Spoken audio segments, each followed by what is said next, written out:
When I was a kid, and before I really knew what games were, I used to watch my brothers and sisters play games on the Super Nintendo, and the game that they used to play more than any other was Super Mario World. It seemed amazing to me at the time that there was this mini world you could walk around, and inside that mini world there were levels that you had to traverse in order to progress. What's perhaps most interesting is that this game, more than any other, held the attention of my brothers and sisters. They don't play games anymore, and at that age they were my idols. When I look back at this game now, it reminds me of a simpler time, when all that really mattered was hanging out with my brothers and sisters, jumping over Goombas and finding Yoshi. For that reason, it made it into my top 10.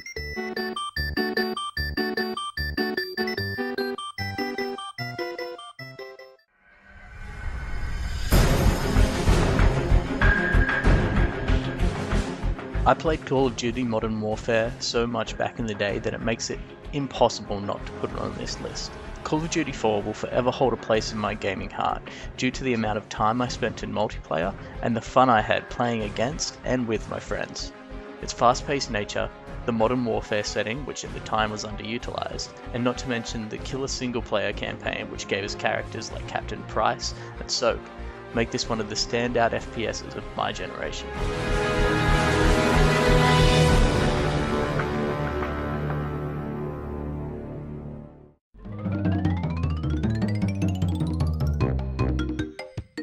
Crash Bandicoot is just plain good old fun. Everything about this game, the music, the sounds, the colourful levels, the sound effects, instill you with a sense of lighthearted joy that makes it impossible to have a bad time. Not only is it fun, but it's challenging too.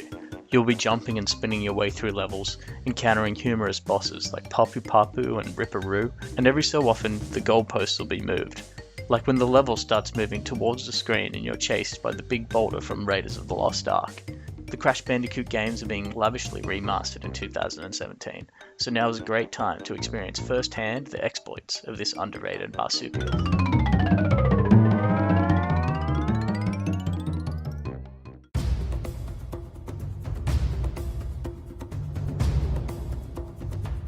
If you've ever had dreams of living the life of an Indiana Jones-esque action movie star and haven't played Uncharted 2, then you're doing life wrong. Uncharted 2 puts you in the shoes of treasure hunter Nathan Drake and follows a kick-ass story of him and his allies searching for the lost city of Shangri-La. The characters and story in this game, as with most of Naughty Dog's games in recent times, are expertly crafted, whimsical, humorous and heartfelt at all the right moments. But what really blew me away with this game was those times when it put you into the shoes of an action movie star. Having shootouts while inside a falling skyscraper, jumping from truck to truck in a moving convoy, and playing cat and mouse with a tank throughout an entire village. These moments breathe life into the action platforming genre and will have you clenching your ass cheeks from moment to moment.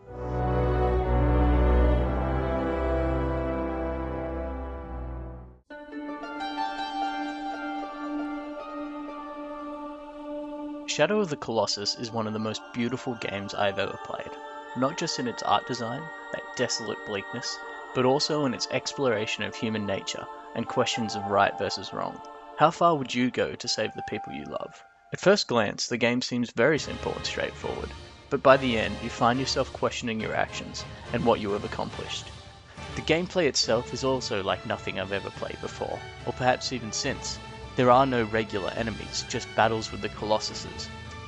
And each journey to the next Colossus, guided by your sunlit sword, offers you the chance to reflect on your surroundings and just what it is you're trying to do. The combat against the Colossuses is an experience like no other. You feel truly small, and each Colossus has a weight behind them that is almost tangible. Shadow of the Colossus is an experience that demands to be played, and for that reason it makes it into my top 10.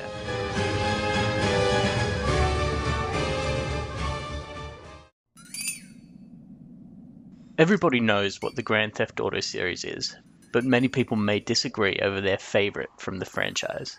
For me personally, it's a close finish between San Andreas and GTA 5. Ultimately though, San Andreas remains for me the best GTA game of all time, mainly because unlike its direct ancestor GTA 4, San Andreas was less realistic and more chaotically fun.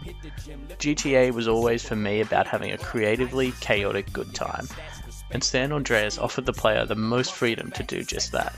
GTA 5, while it dialed back the realism as compared to number 4, still wasn't able to capture San Andreas' dynamic freedom, and while I believe GTA 5 has the better story, and is perhaps the better game in many ways, I still look back at GTA San Andreas with fond memories.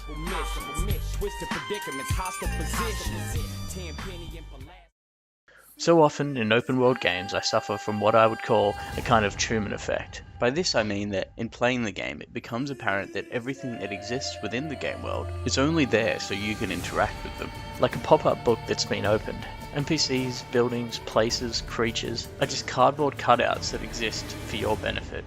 As the player, you're like Truman from The Truman Show. Everything revolves around you, and the universe starts to feel like a two-dimensional facade set up to fool you into thinking that it's real. For me, Bethesda worlds are the most egregious in this regard. In The Witcher 3, I didn't get this feeling at all. The world feels alive, and more importantly, it feels as though it could care less whether you live or die. Each NPC feels expertly crafted with their own stories and motivations, which are often in conflict with your own. Side quests feature deep, thoughtful stories fleshing out the society in which you are operating. Monsters are three-dimensional, often sentient and good-natured, not just mindless zombies. The machinations of politicians affect the civilizations and those that live within them, and as Geralt, you aren't all-powerful in every way. The game limits what you as a man are able to accomplish, and makes you feel like just another person, trying to act in the world. As a result, your choices and actions seem more real. Combine this with an amazing story, stellar characters, addictive combat, and the best potion mechanics ever made, and you've got the recipe for one amazing game.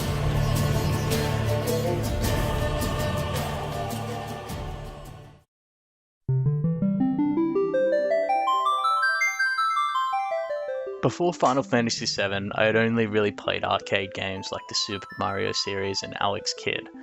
Although they were good, they were fairly straightforward affairs. Get to A to B using jump, duck, spin, and run. It wasn't, I think, until the PlayStation 1 that I realised that games could be more than just simple affairs, and Final Fantasy VII was the game that showed me that. This game blew me away, right from its opening sequence that puts you deep in the action, to the final disc where you're exploring a world and battling massive creatures. But what I think struck me most of all was the story, because it was the first time that a game had made me feel for the characters the same way a movie could. Cloud, Tifa, Barrett, Aeris, I cared deeply for these people, and I wanted them to succeed, and when Ares died I actually couldn't believe it. Killing off a playable character who seemed so central to the plot was like the Red Wedding, except that I had nothing else to compare it to. Final Fantasy VII was amazing, and it made me understand that games could be more than just entertainment, they could be thought-provoking and emotive, and that's why Final Fantasy VII makes it into the top 10.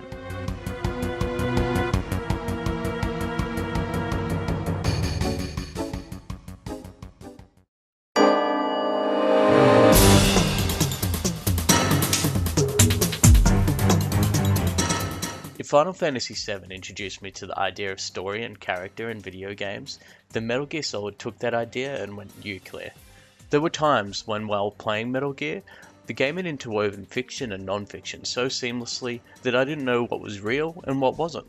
The game seemed to take military history, global politics, science fiction, and Japanese anime and tie it all up in this neat little bow.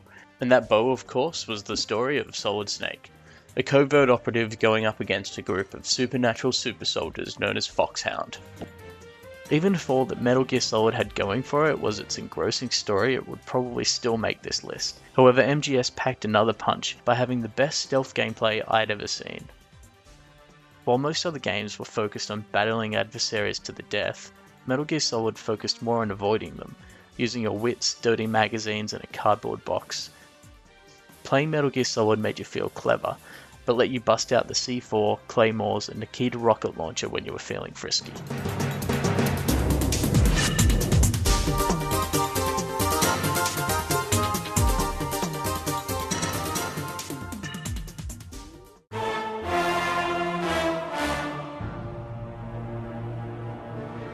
I never got the chance to play pen and paper Dungeons & Dragons when I was a kid, so when I was introduced to Baldur's Gate 2, I was blown away by the game's depth in terms of mechanics and gameplay. The world and universe of Baldur's Gate was fun to explore, and the tried and true process of completing quests and finding loot became an addiction. Brought together by an epic storyline and an expansive dialogue system, the game was a pleasure to experience. Each battle felt like a new encounter where you had to figure out how best to use your party members, and that made the whole game continually fresh and surprising.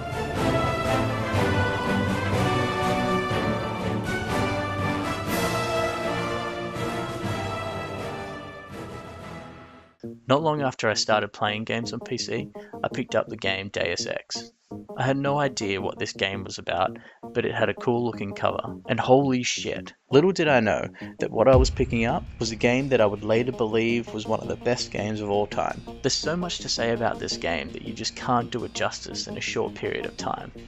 To start with, there's the story and universe of Deus Ex, a conspiracy-riddled corporate dystopia set against the backdrop of cities like New York, Hong Kong, and Paris. You play as a bio-augmented agent working for NATO, battling against the terrorist organization, the NSF. As you progress though, you start to discover that not everything is what it seems. Then you've got the level design and music. Sprawling levels that allow you to choose your own path to the objective, all set to the backdrop of inspired tracks that set the tone and atmosphere of this futuristic society. And probably the most spoken about aspect of Deus Ex is the gameplay, and for good reason. Deus Ex lets you choose how you want to engage with an obstacle. Want to shoot everything in sight? You got it. Want to sneak past terrorists, cyborgs, and mechs? That's your choice. Want to hack into your co-workers' private emails to uncover passwords and office gossip? Why not? Whereas most modern games struggle to allow you to take even one of these paths, Deus Ex lets you choose all of them. In this sense, it's actually 3 or 4 games in one, and this is why so many people love and appreciate this game. It's also why it makes it into the #1 slot of my favourite games of all time.